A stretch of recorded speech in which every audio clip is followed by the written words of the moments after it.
Deep Dive Film School makes no claim of ownership in the film footage used in this episode. The film footage is owned entirely by the copyright holders. Also, we're going to spoil the hell out of this movie, so this is your warning. Welcome to Deep Dive Film School! This week, we're going to start our stop-motion animation festival with a classic 2009 Henry Selick movie, Coraline. Let's dive on in.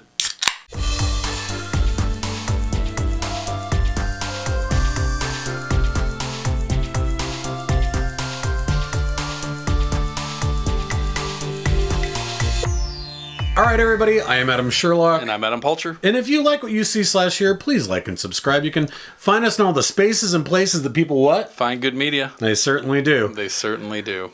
So you can check this out on our YouTube channel. Yep. Also, you can subscribe to this on Apple Podcasts, Stitcher, Spotify, all the places stuff. And spaces. You know what find. Yeah, they know what we mean when we say spaces and places. I would certainly hope that they do. So this is the start of a brand new festival. Yes, very exciting. Stop motion animation, a art form that's very, very close to my heart. And just every element is unique because it has to be created from scratch, right? Yeah. And so it becomes its own medium inside of itself a little bit, right? Well, and let's talk about that for a minute. So a lot of people who follow us know that I am an art teacher. One of the main forms of art that I teach is stop motion animation to younger kids. And there is something magical. And, I think that throughout this festival, this is not, as we really, wax about how amazing these movies are, this is not a bashing of things like CGI or Pixar or stuff like that, because all of it's vision, but it's different. Well, I think that what makes stop motion animation specifically so incredible is that it's tangible. It's real. The artistry is real. Yeah. And when we were going to do this festival, I wanted to tell this story really quick. Years ago, probably, this kid's probably now in college, but years ago, a father emailed me and was like, hey, my son has to do a book or a report on an art form and has to talk to a professional, and he wants to do it on stop motion animation. And so we did some research and somebody told me that I should talk to you because you actually teach it. And I was like, cool. Oh, that's awesome. And he's like, so he's 9, just so you know. And I was like, okay, that's fine. And so, but I prepared, and then he came in and he had all these very thoughtful questions. But he was asking me why I like stop motion animation, what some of my favorites were. And I talked about a lot of, again, things like Curse of the Were-Rabbit or other, movies I knew that kids liked. And I asked him, I said, what's your favorite? And he said, Jason and the Argonauts. And I was like, wow. Whoa. I was like, okay, dude, you know your stuff. And I was like, so awesome. You like Ray Harryhausen? And he was like, yeah. And he's like, I love the Skeleton Army and Jason and the Argonauts. And I asked him, I said, well, why do you love stop motion animation? And I'll never forget what he said. He looked at me with his eyes really big and he said, because that Skeleton Army, that's somewhere right now. Like what he made is somewhere right now. It's not just a computer file. Yeah. And I was like, you know what? I'm going to take your answer. That's why I like stop motion animation too. And I still feel that way. Like when you look at these photographs of, again, going with Henry Selick, the town, Nightmare Before Christmas, James and the Giant Peach. And I was going to say the courtyard in Nightmare Before Christmas, when you see that photo. Oh yeah. And you're like, you see the guys up there and they're placing things and you're like, my God, it's huge. Obviously it's not as huge as it is in the movie, but you're like, it exists. Yeah. Right? And yeah, the clay and the plasticine and what they use is going to age and fall apart. But it was somewhere. And I think that's the same reason why I love puppetry. I love that they're real. And I don't have a better explanation than that. And it's done so well in some of these movies that you kind of forget that there's someone moving this animatronic character and for months. Every frame of the movie, and they make it look flawless, right?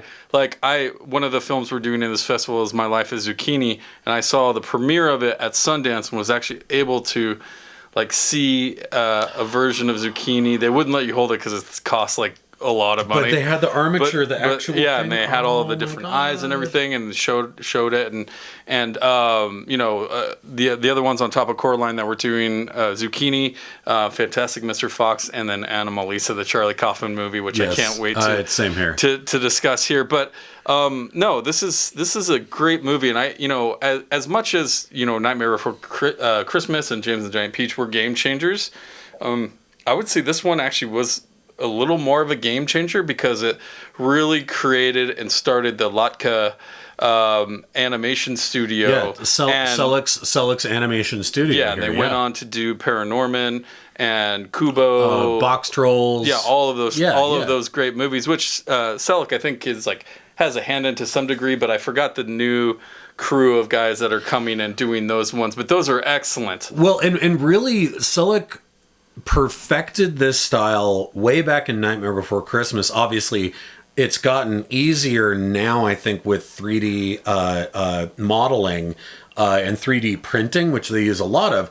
But this idea of, okay, we're going to have character, we're going to design their face, and then we are going to have hundreds of faces printed out that are that character, blinking, smiling, grimacing, and then every consonant and vowel in whatever language that this character is speaking. Mm-hmm. And then we are going to have all of them printed, carved, painted, and then laid out in these gorgeous almost like suitcases, right? So you open these suitcases and you see velvet and each one's placed in there, so it's just pristine, and that those lock into place on these armatures. And so yes, there is still very much the old style animation when it comes to the way in which that their hands and feet and their clothing moves and all these things.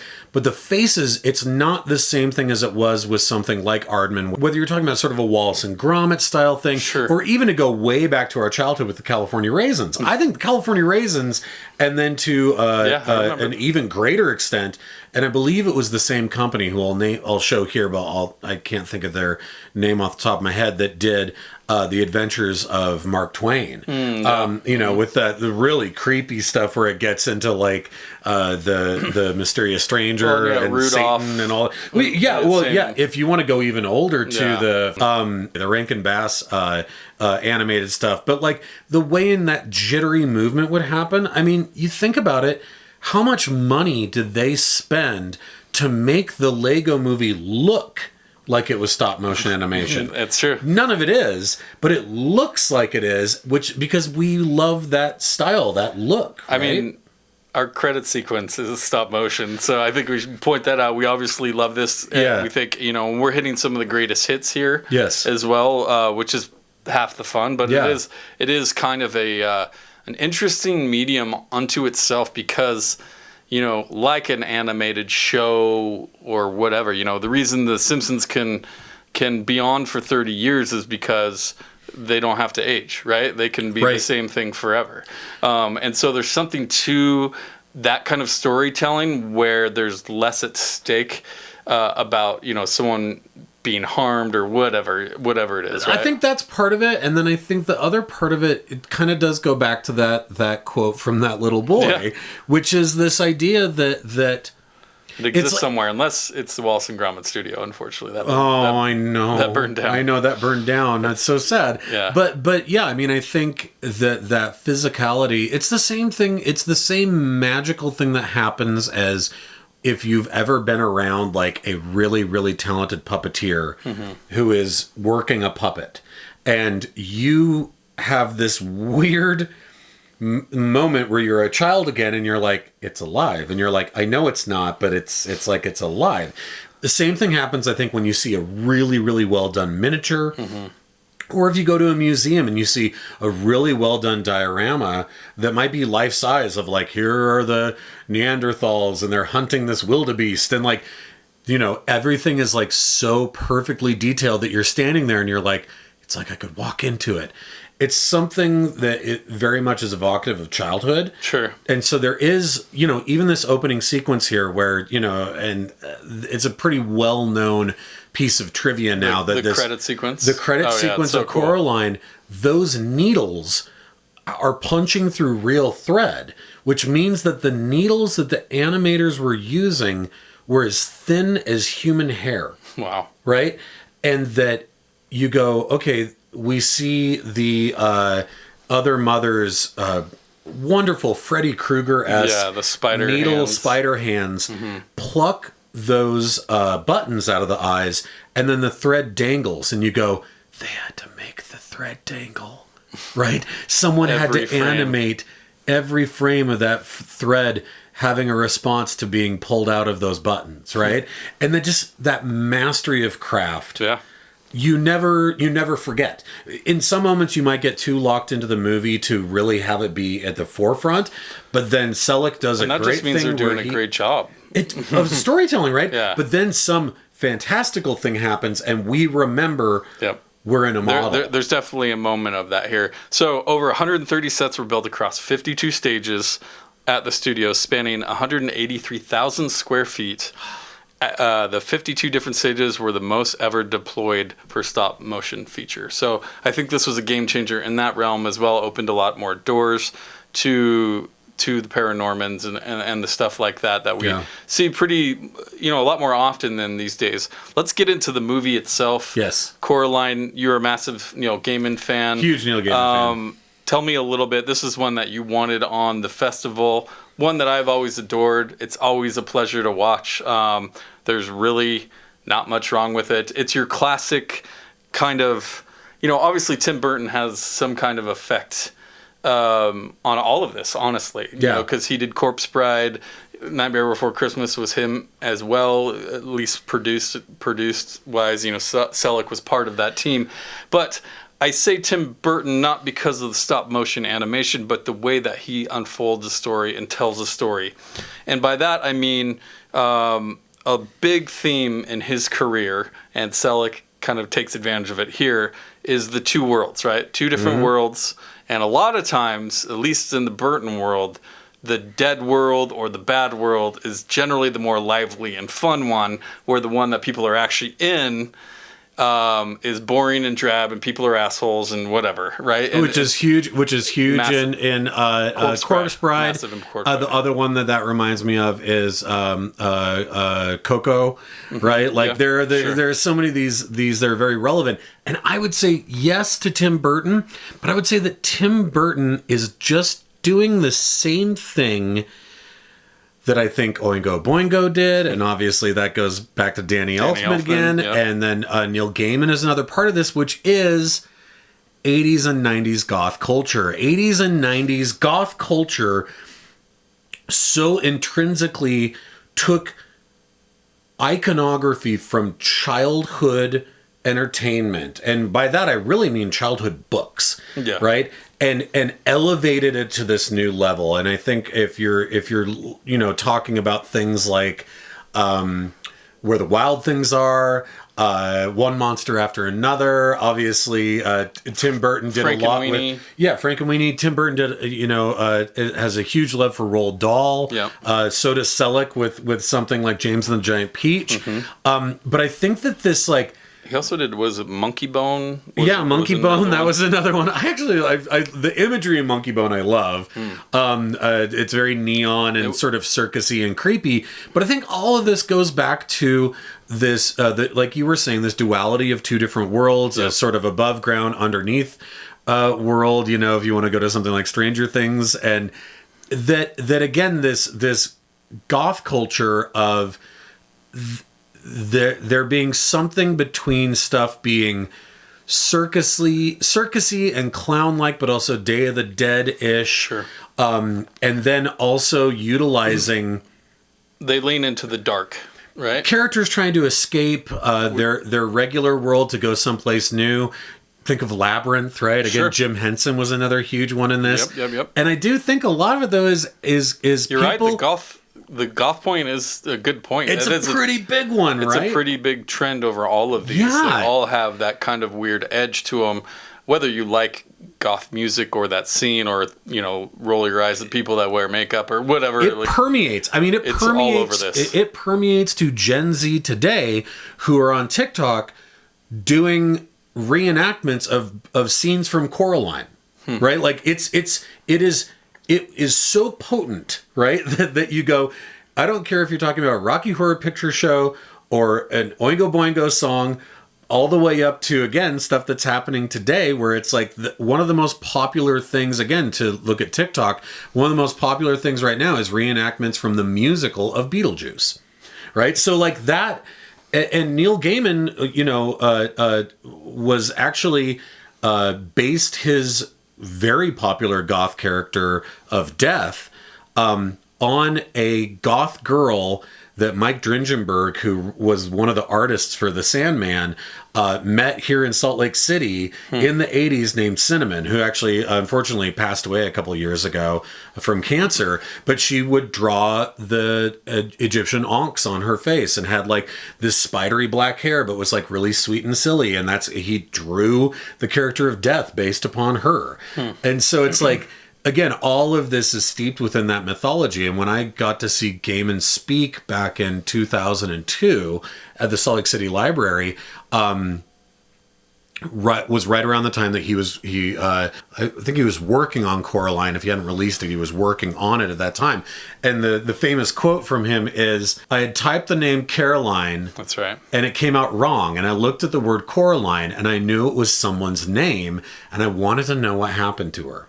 And so that's how he started the story. And he talks about doing this like young adult book. Which she's like 11, just adventurous young girl. Yeah, and just it was moved from Michigan, it was. Or something like and that. it's very out of character for what Gaiman normally would write. Sure. But Selick actually approached him and was like, hey man, I want to make this into a movie.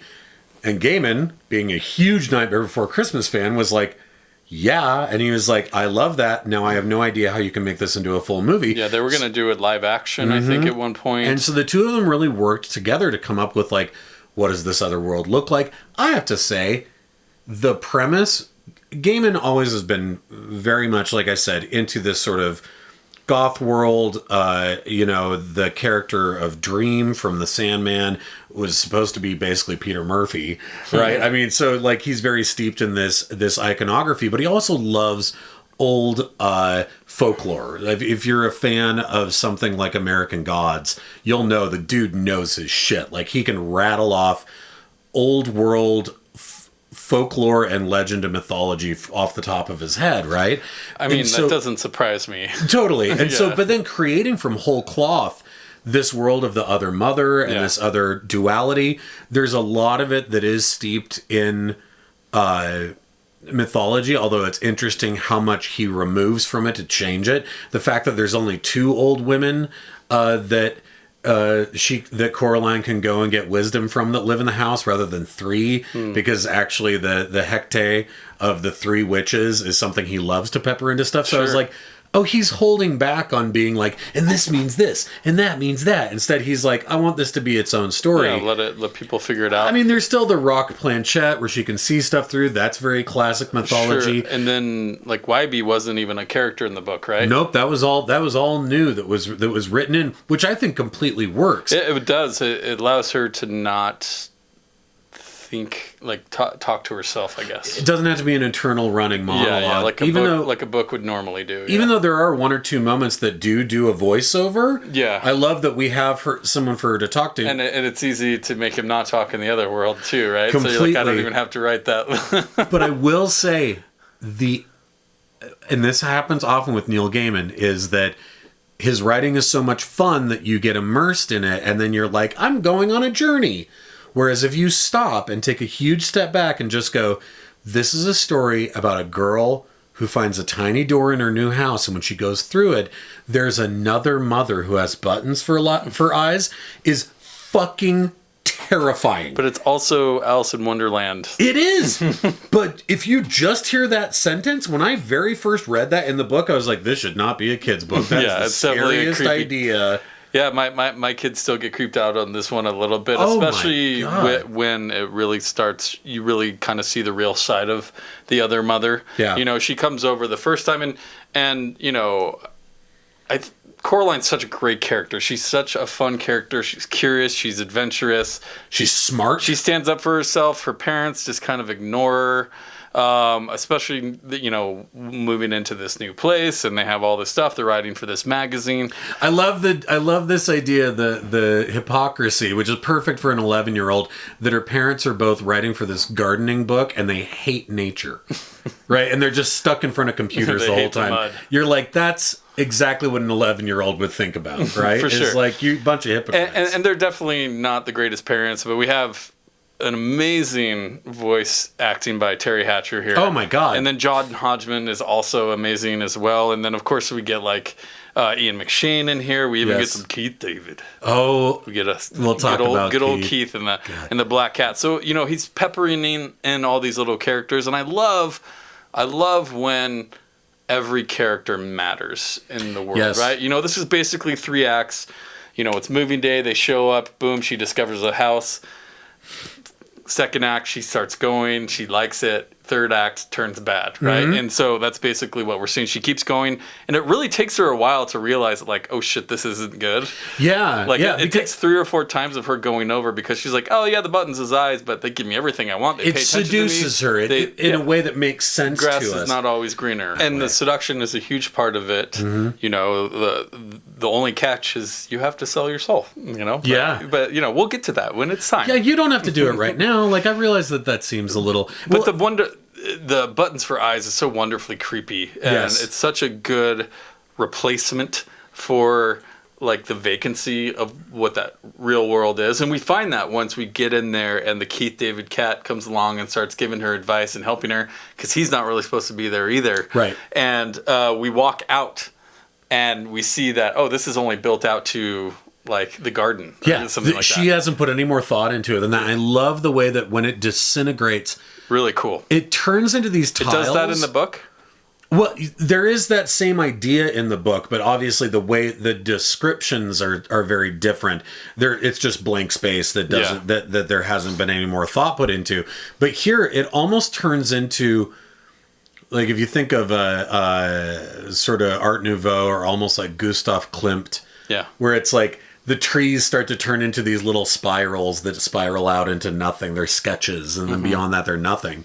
I also love that you're absolutely right that the buttons for eyes, one, it just feels like a classic trope. It feels, again, like a white rabbit, or like the wild things wanting to eat you up because they love you so much. Like, it feels very powerful, like a powerful imagery. But then you're right that the other thing it does is it takes away all of a person's actual intent. Once you're not able to see someone's eyes anymore, it doesn't matter how wide they're smiling, right? And we get that with YB later, where the other mother's going, smile, and he's like, and he can't. So she stitches his mouth open to smile, which again is like, so goth, man. It's like, it's almost fucking Hellraiser goth. Like, it's so gothy. Are you the Joker? I mean, it totally is, right? And yet it still like lives in this beautiful in-between world of seeming magical. Well, they're leeches, right? Like, essentially. Yeah. They're like sucking the conduit of human happiness and energy. And then of course we get to go around and we meet Mr. Bobinsky and his jumping mouse circus. I love it. And then we get the 2 ladies as well. I love that he's an acrobat and he has a circus and like he gets mailed cheese. Like, it's just so weird, so bizarre. And Ian McShane is awesome. Oh my God, he's doing such a. I can like while he was doing his performance, only because we're upcoming, we're doing another Ian McShane performance in a future episode, but like he was on my mind, so I was like in my head picturing him in the vocal booth like doing this character, and I was like, that lovely man, I just want to fold him up and put him in my pocket for a rainy day. He's just the best. But yeah, it's and the duality between the 2 versions, like the 2 versions of the old women who are, I love that they have the Scotty dogs and like they just have a wall of them after they've been stuffed after they're dead. And there's one who's like a little bit sick, and so she's already sewn his wings for him, and she's like, you already, like, he's not dead. And she's like, yeah, but he hasn't been feeling great lately. And you're like, again, like, they got nothing to do. Beautiful gallows humor. Yeah. But then when she goes into the other world, the other version of them are these, they unzip themselves in this really disturbing way and become these svelte supermodel versions of themselves. Like, all of that is so, because again, we're in Coraline's head, Yep. or we're seeing it through her eyes. So she's kind of like, oh, wow. But we are somewhere between oh, wow, and also like really disturbed by the imagery that we're seeing. And it kind of continues to do that. Even when the other father is doing the player piano thing, he's like, it plays me. I was like, it does? That's scary as hell. Like, that's a funny, cute thing at the beginning when he sings that song. But by the end, where it takes over and it's covering his mouth. Him. And it's so disturbing. I will say, while we're on that note, that song, which is kind of the only like real musical number in the movie, which I will say, when it first came about, I was like, that was a cute song, but I hope they didn't turn this into a musical. And they didn't. It's really the only one that's in there.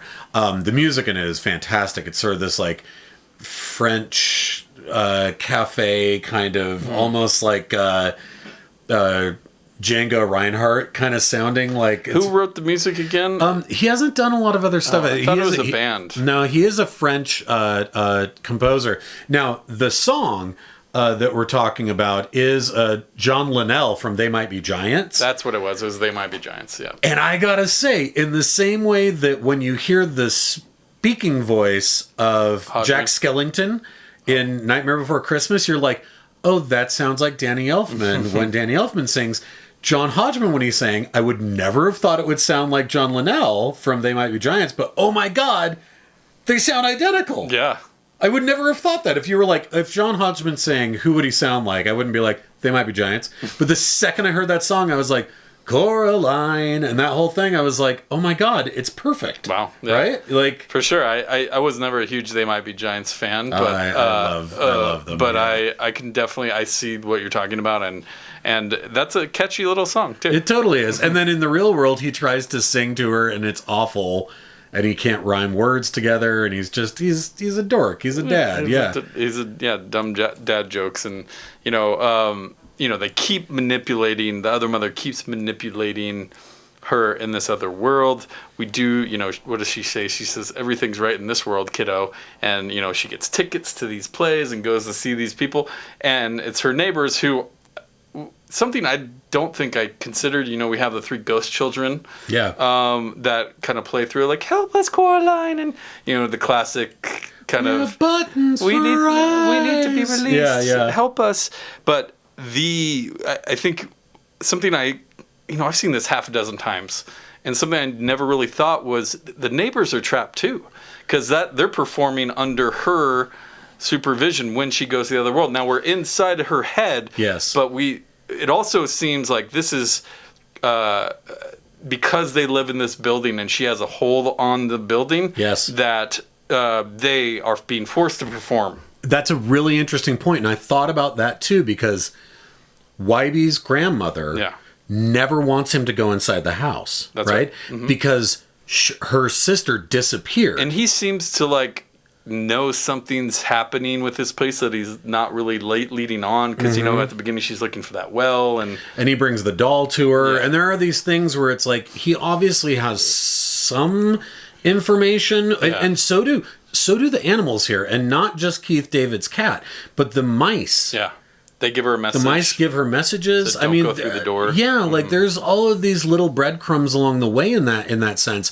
And it's interesting because I agree that it's like when what is it, the Bellham, I think is what they refer to her as, which is an old-timey Old English term that just means woman. Apparently, I looked talking it up. Wybie's grandma? No. What they refer to the other mother as actually being in her true form. I think it's a Bellham or Balaam. It's one of the two. Okay. But that it's almost like when that entity decides to make an avatar or a proxy of one of the people to represent, they're in danger of dying. Yeah. Right? And so we are so worried for so long that Wybie, because she was like, oh, I got rid of him, he can't talk now. But he's there with her and he's trying to save her. And we're worried, is this going to wash over into the real world? Because there obviously comes a point. And that's where I was going to say, and the big this is, I think, the night after the big reveal of the garden of her face, which is the stop motion moment where you're like, oh, holy shit. God, like, it is just stunning. That's the moment where you're like, oh, crap, I forgot I'm watching stop motion. Yeah. They just made me realize they just did all of this on their...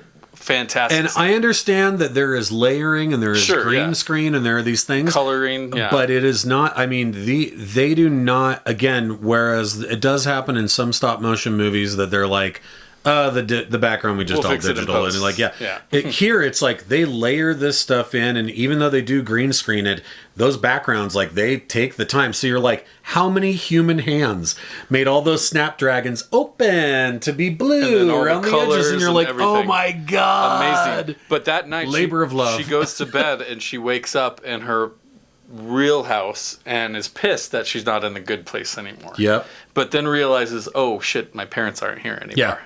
So it somehow affected the real world. It did leak into the real world. Yes. So, and those are those moments, and I want to kind of go back to, because this was one of the things that I really was excited to kind of touch on a little bit, and I would love your opinion on this as a parent.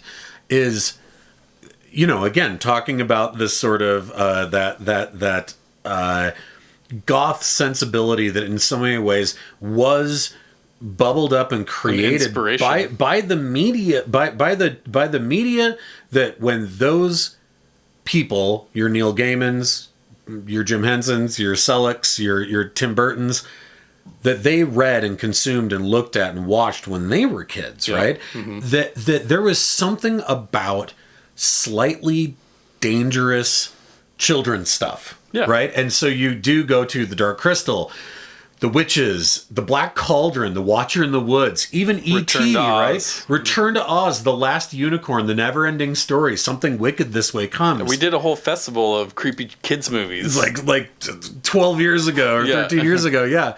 And it's like, I just think about the formidable aspect of that, and it feels like if it isn't either something like a Coraline or a Box Trolls or some of these other ones that are being made today, like, what else? You know, I know that there's some things like, there's Gravity Falls. There's some stuff that, again, I think is being made for kids by adults who are also influenced in these ways. Sure.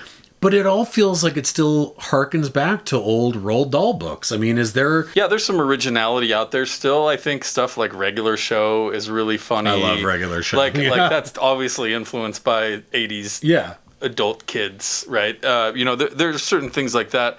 Honestly, anything that doesn't have a fucking talking animal in it, I'm like, oh my God, look, it's so original. Yeah, totally. Because I've seen so many of those over the years. But my kids are older, and I do think it's kind of important, whether they like it or not. And obviously, certain personalities may not like it, but I think it's important to have that sense of danger, especially in something that.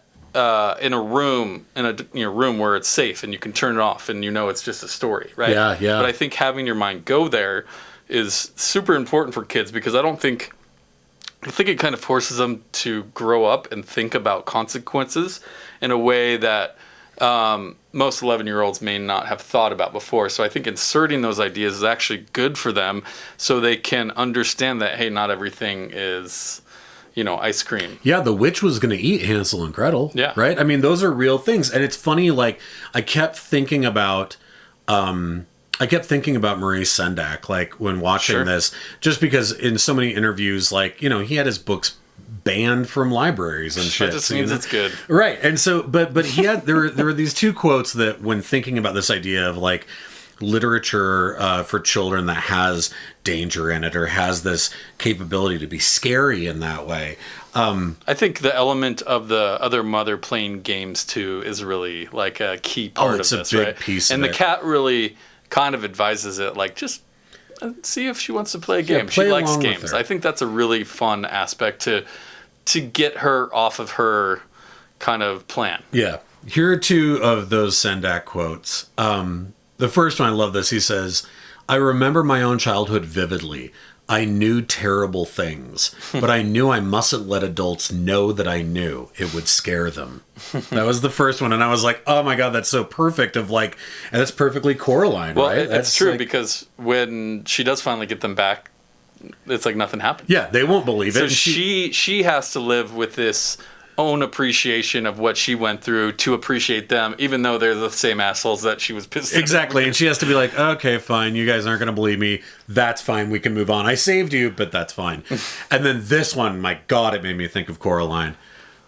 Sendak said, children do live in fantasy and reality. They move back and forth very easily in a way that we no longer remember how to do. And I think that's why when you get to Wizard of Oz, when you get to even, it's not a children's story, but Pan's Labyrinth, you think about why the fact that the main character is a child is so effective is because they can move back and forth. They haven't lived enough life to be cynical yet, right? Yeah, to not believe, right? Like they will still easily believe. And with Coraline, because she is 11, and I mean, your daughter is how old? 13, almost 14. Right. So you've just gone through this of seeing her cusp over into no longer being that little kid in that same way, right? At the same time, we've also treated her not like a child her whole life. Totally. And talked to her like a normal person, not like a kid.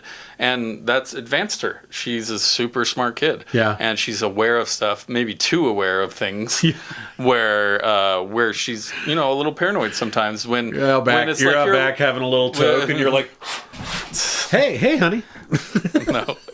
No, not that. But the idea around like, you're 11, you shouldn't be thinking about that stuff. Yeah. Yeah, God, isn't that interesting, though? I mean, I think the other part of that, too, is that sort of magical realism that kids go through, they have to because they're kept away from things that are considered to be adult things, whether that be a dangerous thing or just something that's like, you don't need to worry about that. And her parents are obviously like struggling with their magazine and like trying to get everything right, and they're super worn down, and like you're not sure if they're in a loveless relationship or if things are okay, but like she's being kept away from all of that, and so all she thinks as an 11-year-old is like, they're so boring and it's still raining outside. Sure. And then the other parents are just there to sing and dance for her. It's all about her, right? Yeah. It makes it about her, which is what she wants the whole time. But amazing movie, like fantastic. Every time I watch it, I'm just like, it's so well done. I'm just glad like movies like this exist. It's a modern classic. Yeah. It really, watching it again, I've probably seen it.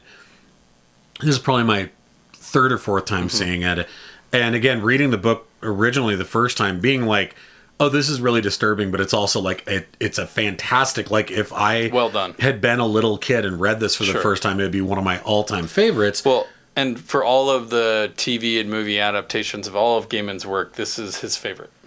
And I mean, and it should be. It's the, even though they altered some things throughout the process, it's the truest to form. And anytime that you can just hear Keith David as an animated cat, Maid Marian. Ass to ass. Oh, fuck. Not in this one. Not in this one. Not in this one. I don't think. They wouldn't have animated that. Such a great first film in our festival. Next up, Anomalisa, which I think will be a really interesting take on the. You said this earlier that there's a childlike feeling to all of these movies and how they're made, and that movie is very adult. And so I'm very excited to kind of see that contrast put together. Yeah. And especially if you pour the mind of Charlie Kaufman on top of all of it, it becomes a wild ride. Again, that's what did I say before? If Charlie Kaufman had done Welcome to Marwen, maybe half of it would have been stop motion animation and everything would have been narrated by Tom Noonan. Yes, could be. Sounds great. Tune in, like, and subscribe. Next week we're going to do That One Scene, the famous scene from Heat. Can't wait to get into that one, and then we'll get into Anomalisa and the rest of the festival. So make sure you like and subscribe. We're in all the spaces and places, and we'll see you next week. Bye, you guys.